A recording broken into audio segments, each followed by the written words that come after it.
So today I'm going to quickly show you how to transfer money into your Crew account. Now we're here on the Crew app in real time, so you can actually see on the bottom left hand side it says banking with the $sign. Now right in the center it says the word transfer and it has arrows going both left and right. Let's click on this option. Now here on this page it's going to ask you where you are transferring from, and towards the bottom you're going to see all of your linked accounts that you can go ahead and click on. Now if you don't have any linked accounts, you can go ahead and click on link a new account down below here, or if you want to check out our show notes down below, I'll show you a video on how to do just that directly as well. All right, so since we already have a bank on file that we're transferring from, we're going to click on SoFi checking here. Now it's going to ask us where we want to transfer to. Now we don't have a lot of options here just yet because this is a brand new account. For our example here today, we're just going to go ahead and put it into our actual checking account for Crew. And from here, it's going to ask us how much we want to go ahead and transfer in. So for today's example, we're going to go ahead and do $100.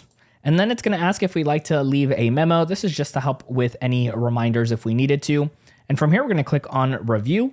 And then of course, this quick review is just showing you where your money's coming from and where it's going. Also reminding you it can take anywhere from 2 to 3 business days for that transfer to complete. All right, everything here looks good. Let's go ahead and click on confirm. And you can see here at the very top, it says that our transfer is now scheduled and we're all ready to go. So now that you have money transferring into your Crew account, you also want to make sure you have the debit card as well. I'm going to show you how to order that free debit card right over here on screen.